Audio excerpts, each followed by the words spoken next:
Mohanpur Swami Vivekananda रंगनो कोतरो freshers रक्तो लामसोमन पांदा कलेजाका पांदाओ थांगे मांजांगिया आमची MLA हायकबा हस्तेनि चिमफिरा तै उबा हामप्रे बेदेक मंत्री रतनलाल नाथ बरकारिबो मांजाका हस्तेनि शिल्प तै वाणिज्य बेदेकनि मंत्री प्रतिमंत्री विश्वकेतु देब्रमा मांजाका एमएलए नयन सरकार सालतान त्रिपुरा हांकर परिषदनि सभापति बलाई गोस्वामी नखबई मोहनपुर पुर परिषदनि chairman Anita Debnath नखबई Swami Vivekananda रंगनो कोतरनि professor doctor हारदन Saha तै कुबुनि आदमरा पांदाव जाति कथार मुसंगै बुफां बसाव तेरिमन बिसिंतिका अ पांदाव जका ताई पांदाव मांजंनाय कताल एडमिशन नाय रोंसोरनाय रोंसोंजाय जिग्रंनो तैनाय नामनि कक शाखा हास्तेनि उबा हामग्राय मंत्री रतनलाल नाथ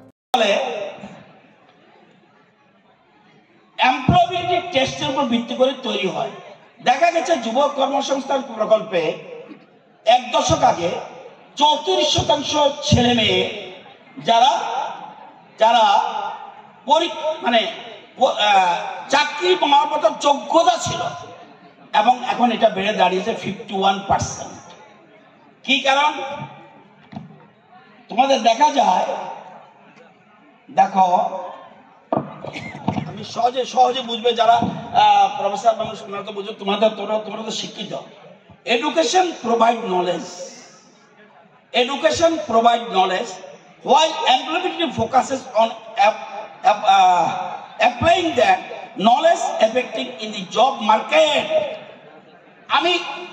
আমি পাস করলাম, আমার দরকার রাইফেলম্যান, তাহলে তো আমার বডি ফিটনেস থাকবে, আমি মেরিটরিয়াস দিয়ে কি করবো? Employability and education girl of the parties. আমি মাস্টার ডিগ্রি হলেই চাকরির প্রয়োজন। আজকে বেসরকারি স্তরে প্রচুর চাকরি হচ্ছে, সরকারি স্তরে হচ্ছে। কলেজ চালাতে গেলে টিচার লাগবে, কিন্তু আমি আত্মনির্ভর। ওই যে স্বামী বিবেকানন্দ বলছে পৃথিবীর সমস্ত সম্পদ তুমি এনে দাও, তাহলেও পর্যাপ্ত হবে না যদি না আত্মনির্ভর না হওয়া যায়। সুদার কথা কর্মযোগ নিয়তং কুরু কর্ম তং কর্ম যেও হে কর্মণ শরীর যাত্রা বিচতেন প্রসিদ্ধেন কর্মণ। অর্থাৎ তুমি শুধু কাজ করে যাও, ফলের জন্য পরীক্ষা পাস করবে না ফেল করবে, it is not your duty. তুমি পরীক্ষা পাসের জন্য আমি জানি পরীক্ষা পাস করবো না, এসবের জন্য দরকার নেই। তোমার ডিউটি শুধু কাজ করো, শুধু কাজ করো, আর কিচ্ছু লাগবে না, ইউ উইল গেট রেজাল্ট। এই এটা মূল গীতার মূল কথাটা এটা। যখন কিছু দেবে কাউকে, এটা ভালো করে স্টাডি করবে। ওই তো ছেলেটা পেরেছে, বলছি না স্বামী বিবেকানন্দ ফুল দিয়েছ, উনি বলছে কাউকে কিছু করতে হবে না, তার মাথায় সবকিছু রয়েছে, সে কি হবে না হবে তার উপরে ছেড়ে দাও। টিচারদের ডিউটি অনলি তার যে ব্রেইনটা আছে এটাকে প্রস্ফুটিত করে দাও, ফুলটাকে প্রস্ফুটিত করে দাও। তোমরা জানো তোমাদের এখানে অনেক অতিথি আছে যারা খুব নাম করেছে। আমি শুধুমাত্র পড়াশোনার টপার হলে আমি এই জন্য আই এম নট হ্যাপি।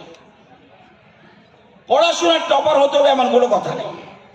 এখানে দেখো তোমাদের সামনে চেয়ারে বসে রয়েছে ডক্টর নির্মল দেবনাথ। এদিকে আসো তুমি। নির্মল দেবনাথ সব যে লাইনে যাবে, আমি একটু করে বলবো, আমি কয়েকজন আমার উপদেষ্টা কয়েকজন বিখ্যাত লোকের দু চারটা কথা বলবো। Nirmal Debnath from Bijoynagar, PhD in biocarbon sequestration within phytolith of forest bamboo spices. অর্থাৎ আমরা যে শ্বাস নিচ্ছি, আমরা অক্সিজেন, এর নাম হলো নির্মল দেবনাথ। নতুন নতুন চিন্তা করো, আমার মতো সবাই লয়ার হতে যাবে না, নতুন কি করবে চিন্তা করো। তুমি যে একবারে পরীক্ষায় টপার হতে হবে আমি এটার জন্য জানি না, আমি জানি না কিসের জন্য বলছি। যেটা একজনে বলছিল সব হলে যদি মানুষ না লাভ হবে কিনা, এবং সেই জন্য বলছে স্বামীজি বলছে কি শুধু doctor, engineer, is, TCS, TPS, professor সব হবে। আচ্ছা আদমি যদি না হও, এটা কি কাজে লাগবে? ইমোশনাল হতে হবে, স্পিরিচুয়াল হতে হবে, এরকম জিনিস হতে হবে স্পিরিচুয়াল। তুমি এখানে একটা অ্যাক্সিডেন্ট হলো, এটা দেখে তুমি চলে গেলে, you are not human being. এখানে একটা অ্যাক্সিডেন্ট হলো আর তুমি না, আমার বাড়িতে কাজ আছে, চলে গেলে, তাহলে তুমি কি মানুষ? মানুষ না। ইমোশনাল হতে হবে, সেন্সিটিভ হতে হবে, অন্যের পাশে এগিয়ে যেতে হবে। কিচ্ছু লাগবে না, শুধু একদম বিরাট কিছু হতে পারবে একটা জিনিস দিয়ে, কি? শুধু অন্যের কাজ করে যাও, অন্য উপকার করে যাও, আর কিচ্ছু লাগবে না। এটা আমি নিজেকে দিয়ে আমি এটা বুঝতে পারি। আমি পৃথিবীতে কোথাও যেখানে যাব, আমি জীবনও বিপদে পড়বো না, আই ক্যান গ্যারান্টি। কারণ যদি তুমি অন্যের উপকারে যাও, গড তোমাকে হেল্প করবে, এটা আমার মাথায় রাখবে। শুধু অন্যের কাজ মনে রাখতে হবে। আমাদের জনপ্রতিনিধিরা সেই কাজগুলি করছে। তো আপনারা আরো দীর্ঘ 3 বছর স্টাডি করবেন, পড়াশোনা করবেন, অনেক কিছু জানবেন, শিখবেন এবং জানতে হবে। কারণ যারা নবাগত ছাত্রছাত্রী এবং যারা পড়াশোনা করছেন, আগামী দিন সমাজ পরিচালনার দায়িত্ব আপনাদের হাতেই থাকবে। আপনারা সরকারি চাকরি করুন আর বাড়িতেই থাকুন আর যে কোনো কাজই করুন, দায়িত্ব কিন্তু আপনাদের। স্বাভাবিকভাবে সমাজকে সুস্থ আপনাদেরই রাখতে হবে। সমাজ যাতে বিপদে না যায়, সমাজ যাতে উন্নত হয়। কারণ দেশ দিন দিন উন্নত হচ্ছে, রাজ্য দিন দিন উন্নত হচ্ছে, মানুষ দিন দিন উন্নত হচ্ছে।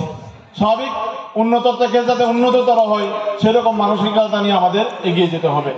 আগে ছিল টিভির যুগ, এখন মোবাইলের যুগ, কিন্তু আমাদেরকে সতর্ক সচেতন থেকে এগুতে হবে। কারণ মোবাইলের মাধ্যমে মানুষের অনেক স্ক্যাম হয়, অনেক হ্যাকিং হয়, সেগুলোকে লক্ষ্য রাখতে হবে ছাত্রছাত্রীদের। কারণ আমরা অনেক সময় দেখতে পাই মোবাইলের মাধ্যমে অনেকের টাকা হ্যাকিং হয়, অনেক কিছু হয়ে যায়। সেই দিশাটাকে ঠিক রাখতে হবে।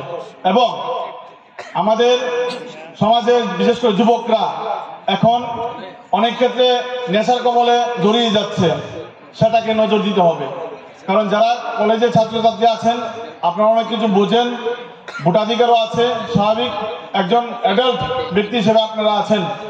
স্বাভাবিক যারা স্কুলে পড়ে বিশেষ করে, তারা এডিক্ট হয়ে যাচ্ছে, তারা জানেও না তারা কিভাবে নিজেদের ক্ষতি করে ফেলছে। সেই ক্ষেত্রে দাঁড়িয়ে যারা আমরা আছি, আমাদেরকে দায়িত্ব নিয়ে সেগুলোকে রক্ষা করতে হবে। শোনো শোনো ভোজন রসিক, শোনো মন দিয়া, ঝাঁঝের স্বাদে রান্না করো লং তরাই দিয়া। ইলিশ সর্ষে পোস্ত বাটা যেমন ইচ্ছে নাও, মালাই চিংড়ি মাংস কষা চেটে পুটে খাও, আহা চেটে পুটে খাও, আহা চেটে পুটে খাও। লং তরাই কাচ্চি ঘানির সর্ষে তেলে টেস্ট, যে খাবে সেই বলবে লং তরাই বেশ। লং তরাই সর্ষের তেল, ঝাঁঝে স্বাদে তোমাকে চাই। আহা লং তরাই বেশ, আহা লং তরাই বেশ। তুমি আছো রান্নাঘরে, তাই সুগন্ধে ভরে, যা খুশি তেমনই খাই তোমার জাদুর রান্নায়। থাকে শুধু লং তরাই, থাকে শুধু লং তরাই। কত কেজি রান্না হয়, মনটাই করছো জয়, ভালোবেসে বলছি তাই, রান্নায় তোমাকে চাই, চাই শুধু লং তরাই, চাই শুধু লং তরাই। লং তরাই গুঁড়ো মশলা, রান্নায় তোমাকে চাই, চাই শুধু লং তরাই।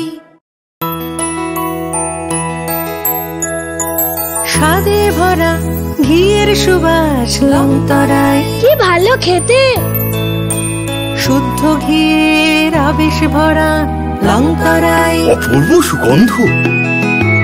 পুষ্টি ভরা ঘিয়ের খাবার, গাওয়া ঘি প্রিয় সবার লং তরাই। কি বলে বিশুদ্ধ ঘি, বিশুদ্ধ ঘি নাম মনে রেখো লং তরাই। লং তরাই ঘি রোজ খাবারে তোমাকে চাই। লং তরাই, লং তরাই, লং তরাই।